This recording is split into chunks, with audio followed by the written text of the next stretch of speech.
मतलब प्रकाश, या इसी को बोल सकते हैं लाइट, रिफ्लेक्शन ऑफ लाइट, प्रकाश का परावर्तन।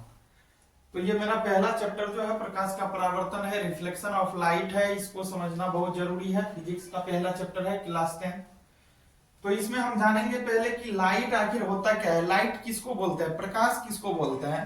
तो सबसे पहले साधारण सा परिभाषा को एक बार देख लीजिए। प्रकाश वह कारक है जिसकी सहायता से हम वस्तुओं को देखते हैं।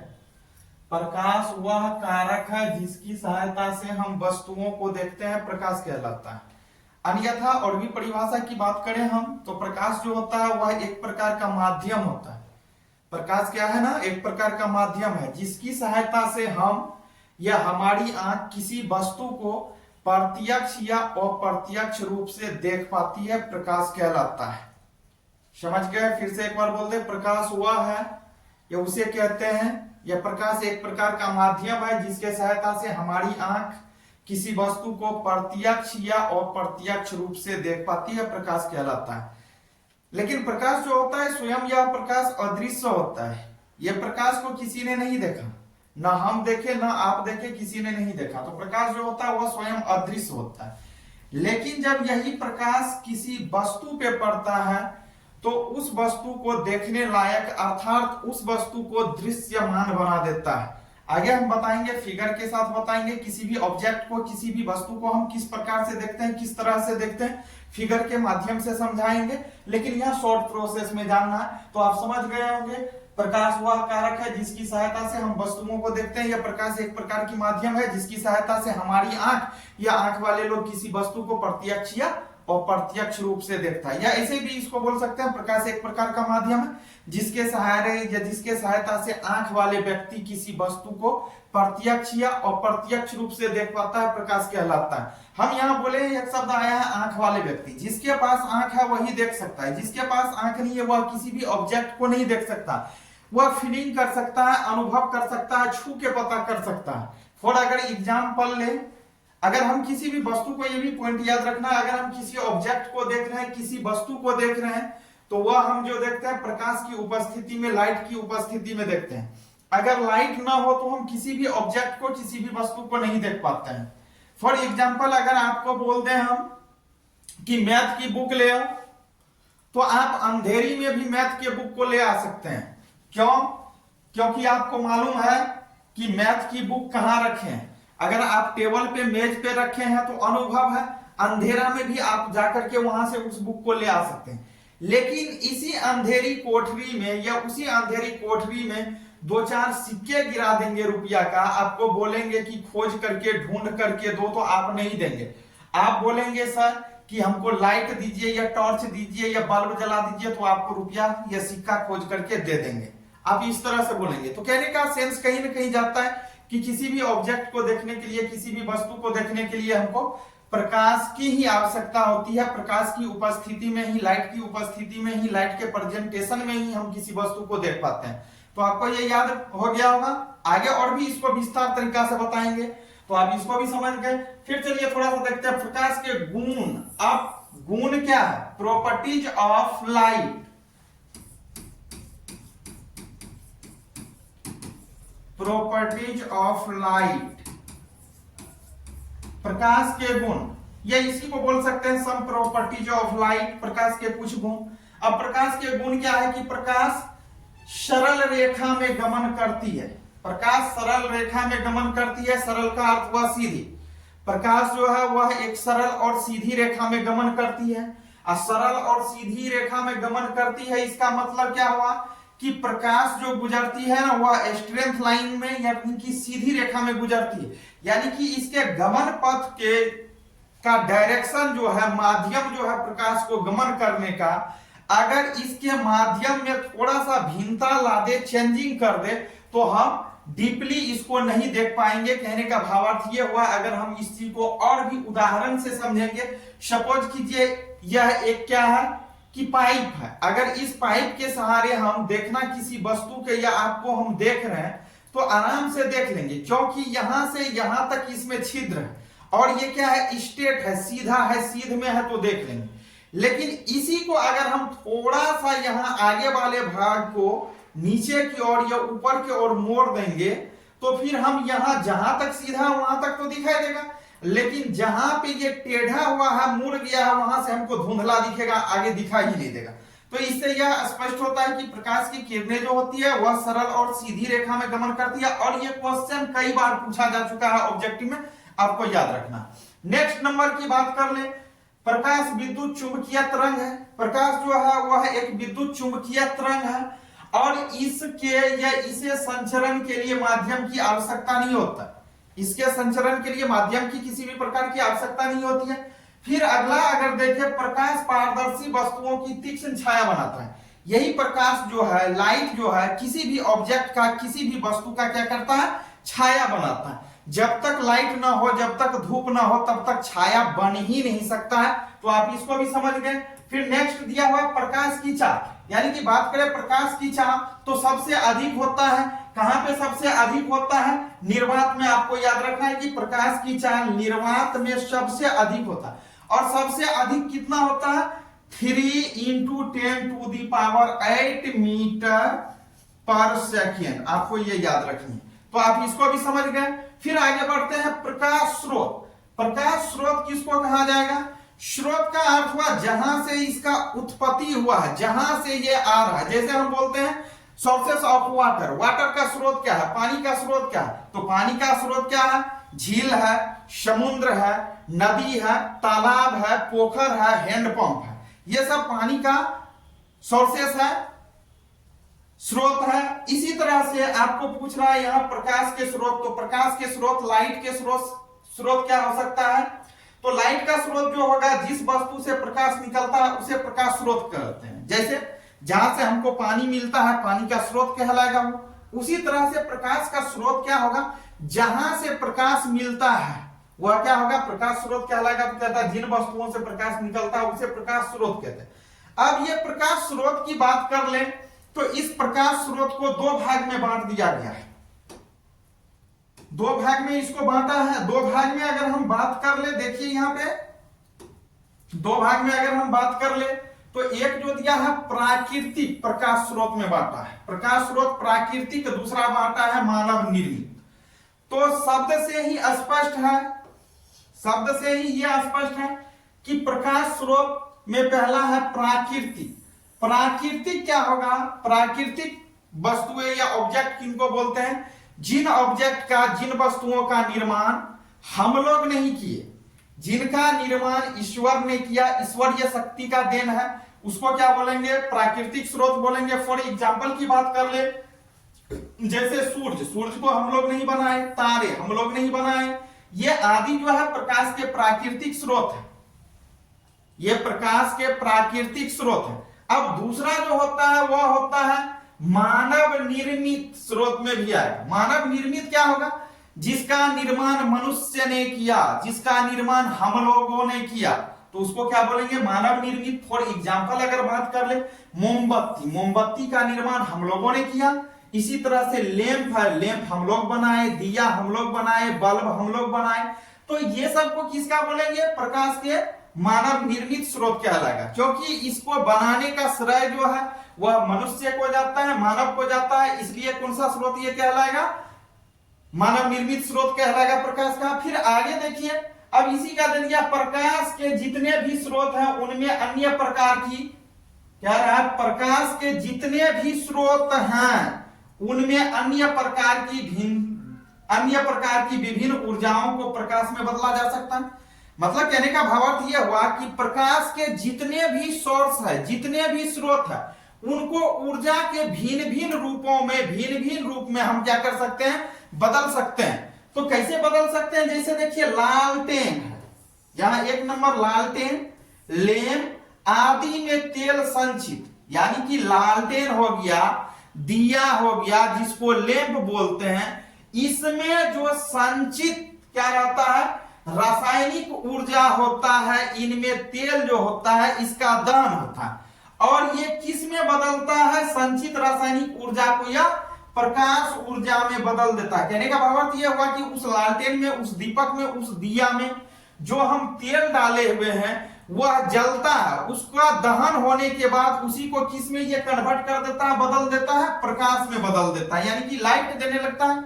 फिर आगे दिया हुआ बिजली के बल्ब और टॉर्च में विद्युत ऊर्जा को प्रकाश ऊर्जा में बदला जा सकता है या परिणत किया जा सकता है। कहने का अर्थ यह हुआ बिजली के बल्ब और टॉर्च में विद्युत ऊर्जा जो होता है उस विद्युत ऊर्जा को हम लोग प्रकाश ऊर्जा में कन्वर्ट करते हैं, बदलते हैं। ये भी याद रखना, ऑब्जेक्टिव में आ सकता है। फिर नेक्स्ट नंबर की हम बात कर ले, आगे जो दिया हुआ वह है अतः प्रकाश एक प्रकार की ऊर्जा है। प्रकाश जो है वह एक प्रकार की ऊर्जा, याद रखना है, ये भी क्वेश्चन कई बार पूछ चुका है। प्रकाश जो है वह एक प्रकार का ऊर्जा है, आपको याद रखना, प्रकाश एक प्रकार का ऊर्जा, प्रकाश क्या है, एक प्रकार का ऊर्जा, याद रखना। फिर आगे दिया हुआ दीप्त और अदीप्त, और थोड़ा सा डीपली इसको समझते हैं। दीप्त और अदीप्त होता है क्या, इसको इंग्लिश में बोलते हैं ल्यूमिनेस एंड नॉन ल्यूमिनेस ऑब्जेक्ट, यानी कि ल्यूमिनेस और नॉन ल्यूमिनेस ऑब्जेक्ट किसको बोलते हैं, दीप्त और अदीप्त वस्तु। तो हमारे आसपास की जितनी भी वस्तुएं हैं, हमारे आसपास की जितनी भी वस्तुएं दिखाई पड़ती है, उनको क्रमशः हम दो भाग में बांटते हैं।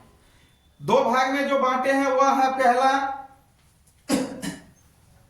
दीप्त और दूसरा है अदीप्त। आपको याद रखना है हमारे आसपास की जितनी भी वस्तुएं दिखलाई पड़ती है, ये जितने सारी वस्तु को हम अपने आसपास देखते हैं, उनको क्रमशः दो भाग में बांटा गया। दो भाग में जो बांटा गया है उसमें पहला है प्रतिदीप्त, यानी कि दीप्त वस्तु इसको बोलेंगे।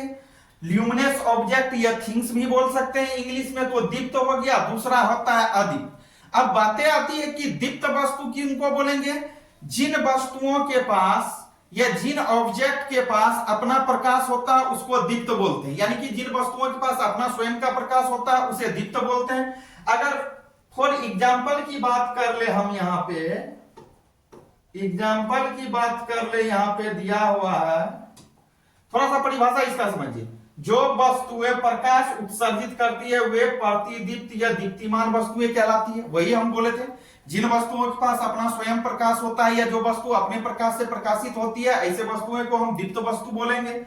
जैसे एग्जाम्पल लीजिए, सूर्य दिया हुआ है, सूर्य, बिजली का जलता बल्ब, जलती हुई मोमबत्ती, जलती हुई कोई भी बत्ती, ये दीप्त है, इसके पास अपना प्रकाश है, इसको हम यानी कि अलग से कोई प्रकाश नहीं देते हैं, जैसे सूर्य है। और इसी में एक ऑब्जेक्टिव क्वेश्चन बना लेता है सूर्य है कि इस पृथ्वी पे ऊर्जा का सबसे बड़ा स्रोत किसे माना जाता है या कौन है, तो आपको याद रखना है सूर्य है। ये 2 साल पहले पूछा गया है 10th क्लास में ऑब्जेक्टिव में, याद रखना ये भी।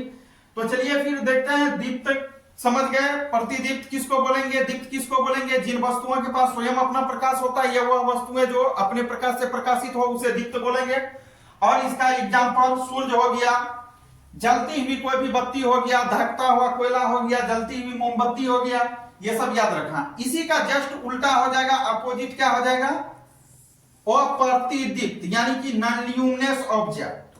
नॉन ल्यूमिनेस ऑब्जेक्ट किसको बोलेंगे, ये भी आपको याद रखना है कि नॉन ल्यूमिनेस ऑब्जेक्ट हम किसको बोलेंगे, जो वस्तुएं प्रकाश उत्सर्जित नहीं करती है वे अप्रतिदीप्त कहलाती है। कहने का भावार्थ यह हुआ, जिन वस्तु के पास अपना कोई प्रकाश न हो उसे अदीप्त बोलेंगे, नॉन ल्यूमिनेस ऑब्जेक्ट बोलेंगे।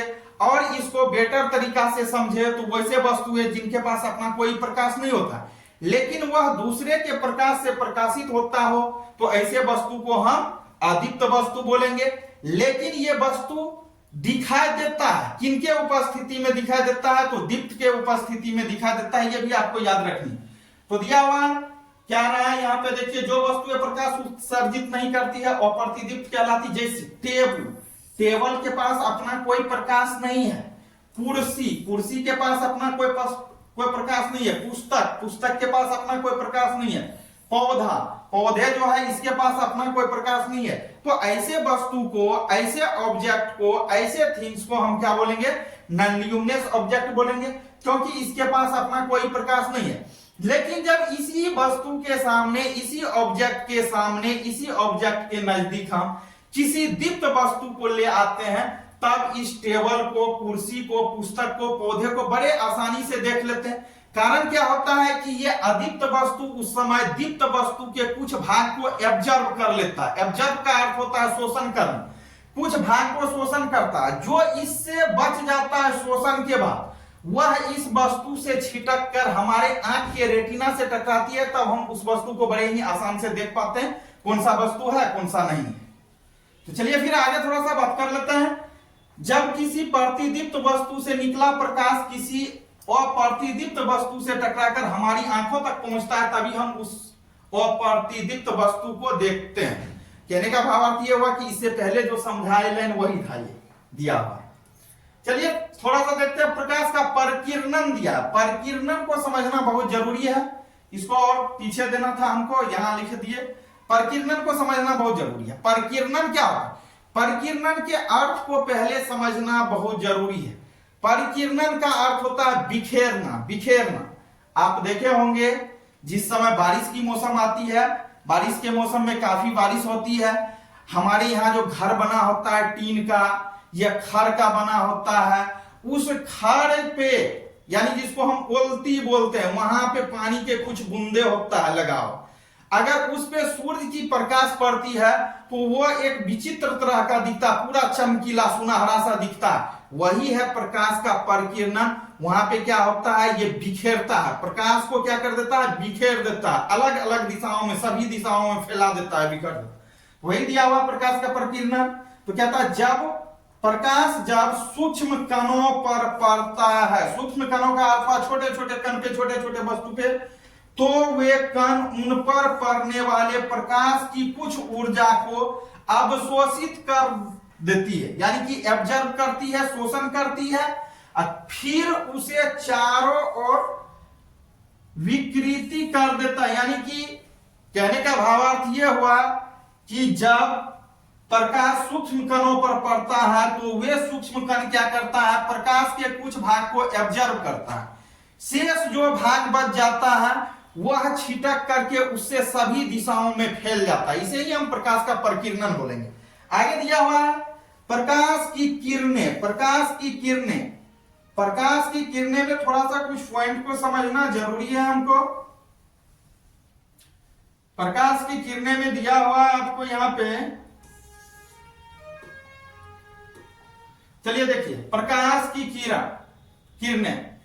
प्रकाश की किरणें किसको बोलेंगे, किसी प्रतिदीप्त, प्रतिदीप्त का अर्थ हुआ दीप्त, किसी प्रतिदीप्त से प्रकाश सरल रेखा में सभी दिशाओं में जाता। बात सही है, बोले थे अभी थोड़ा देर पहले कि प्रकाश की किरणें जो होती है वह सीधी और सरल रेखा में गमन करती है, लेकिन सभी दिशाओं में सरल रेखा पे चलती है। किसी प्रतिदीप्त पदार्थ से प्रकाश सरल रेखा में सभी दिशाओं में जाता है। एक सरल रेखा पर चलने वाली प्रकाश को प्रकाश की किरण कहते हैं। एक सरल रेखा, सरल मीन्स हुआ वही सीधी, इस सीधी रेखा पे चलने वाली किरण को बोलेंगे प्रकाश की किरण। एक सीधी सी ये क्या है, लाइन लिए हैं, रेखा लिए हैं, इस पे इधर से किरणें जाती है, इसको बोलेंगे प्रकाश की किरण। प्रकाश की किरण। चलिए तो इसको भी आप समझ गए हैं। चलिए नेक्स्ट देखिए आप थोड़ा सा इसमें, अब दिया हुआ किरण पुंज किसको बोलेंगे, किरण पुंज। किरण पुंज एक व्यक्ति वस्तु का समूह नहीं होता है, पुंज नहीं कहलाता है। इसको समझने के लिए, किरण पुंज को समझने के लिए आप भाववाचक संज्ञा पे भी जा सकते हैं। जिस जगह पे झुंड का बोध होता है, जहां झुंड होता है वहां समूहवाचक होता है। ठीक इसी प्रकार से यहां पे इसका परिभाषा होगा किरण पुंज का। प्रकाश की किरणें के समूह को किरण पुंज कहते हैं। इसको ऐसे भी बोल सकते हैं, किरणों के समुदाय को या किरणों के समूह को किरण पुंज कहते हैं। आप समझ गए होंगे। किरण पुंज की अगर हम फिगर की बात कर ले तो इस तरह से हम किरण पुंज की फिगर बना सकते हैं अपने माइंड से। ऐसे ऐसे रेखा काटेंगे, इधर इधर इधर मारेंगे एरो, इधर मारेंगे, इधर मारेंगे, इधर मारेंगे। यह हो गया किरण पुंज का फिगर। क्योंकि इसमें बहुत सारे किरण है, अगर पॉइंट करेंगे 1 2 3 4 5 6 7 8, 8 किरण है। जब 8 हो गया तो ये किस में आ गया, समूह में आ गया। तो आप इसको भी नोट करेंगे। फिर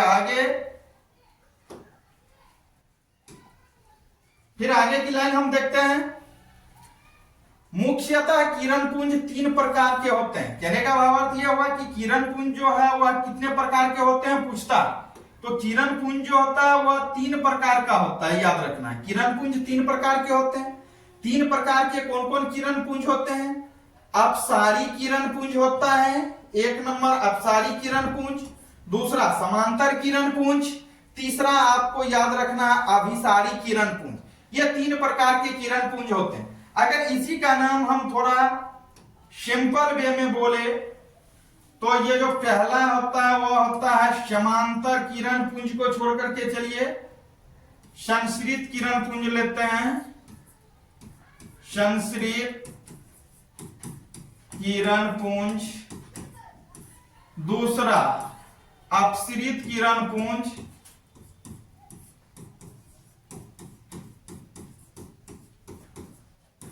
तीसरा समांतर किरण पुंज।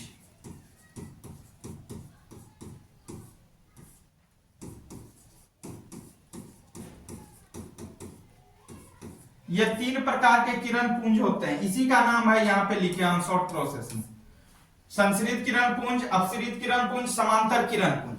संश्रित किरण पुंज किसको बोलेंगे? शब्द से ही स्पष्ट है। संश्रित किरण पुंज किसको बोलेंगे? वैसे किरण पुंज जो बाहर से चल करके या बाहर से आकर के एक बिंदु पर मिलती है, ऐसे किरण पुंज को संश्रित किरण पुंज बोलेंगे। संश्रित का अर्थ होता है मिलना। तो भाई कहीं से चल करके आकर के मिलेगा ना। अगर इसका फिगर की बात कर ले, हम यहीं पे फिगर बना देते हैं, फिगर की बात कर ले तो इसका फिगर इस टाइप का होगा, इस टाइप से इसका फिगर होगा। संश्रित किरण पुंज का डिफिनेशन फिर से समझिए, वह किरण पुंज जो बाहर से चल करके एक बिंदु पर मिलती है या बाहर से आकर के एक बिंदु पर मिलती है। तो ये यहाँ पे एक बिंदु है, तो ये कहां से चलना प्रारंभ करेगी? कहीं से बाहर से। तो बाहर से इधर से ये वाला डायरेक्शन में एरो नहीं मार सकते हैं, इधर से मारेंगे तब ना ये बाहर से आ रहा है। ये आप देख रहे हैं किरण पुंज बाहर से आकर के एक बिंदु पर मिल रही है, ये भी जाके यहाँ पे मिल रहा, ये भी यहाँ पे मिल रहा। तो इसको कौन सा किरण पुंज बोलेंगे? संश्रित किरण पुंज बोलेंगे। अब दूसरा जो है अपसरित किरण पुंज, अप मिस होता है ऊपर। अपसरित किरण पुंज किसको बोलेंगे? अपसरित किरण पुंज वैसे किरण पुंज को बोलते हैं जिसके सभी किरणें एक बिंदु से चलकर यहां था क्या बाहर से आकर के एक बिंदु पर मिल रही थी। जस्ट इसका उल्टा हो जाएगा, संश्रित का उल्टा अपोजिट क्या होगा? अपसरित। तो वह किरण पुंज जिसके सभी किरणें एक बिंदु से चलकर आगे की ओर फैल जाती है, मतलब जैसे आगे बढ़ते जाएगा ये फैलते जाएगा। इसका भी फिगर सेम होगा, इसी टाइप का, थोड़ा सा चेंजिंग होगा। ये देखिए, इधर से देखिए एक बिंदु से चल रहा है और ये आगे के ओर जाकर के ऐसे ऐसे फैलते जा रहा है, फैलते जा रहा है। जैसे आगे बढ़ रहा है वैसे क्या हो रहा है? फैल रहा है। तो इसको कौन सा किरण पुंज बोलेंगे? अपसरित किरण पुंज बोलेंगे। इसका नाम क्या होगा? अपसरित किरण पुंज। इसका नाम क्या होगा? संश्रित किरण पुंज। अब समझ लेते हैं समांतर किरण पुंज किसको बोलते हैं। समांतर किरण पुंज वैसे किरण पुंज को बोलते हैं जिसके सभी किरणें एक दूसरे के समांतर होते हैं। वह किरण पुंज जिसके सभी किरणें एक दूसरे के समांतर होते हैं उसे कौन सा किरण पुंज बोलेंगे? समांतर किरण पुंज बोलेंगे। और इसका फिगर कैसे चलेगा? ऐसे चलेगा, इस टाइप से इसका फिगर होगा। अब देख रहे हैं इसका सब किरण एक दूसरे के समांतर जा रहा, सब एक ही डायरेक्शन में जा रहा। इसका दूरी, इसका दूरी, इसका दूरी, सबका दूरी सेम है। तो ऐसे किरण पुंज को हम समांतर किरण पुंज बोलेंगे। तो क्लास कैसा लगा कमेंट और लाइक करके बताइए। वीडियो अच्छा लगे तो इसको शेयर कर देना। फिर नेक्स्ट क्लास कल बता रहे हैं, कल की क्लास में। बहुत बहुत धन्यवाद आप लोग को, वीडियो को शेयरिंग कीजिए। मिलते हैं फिर कल।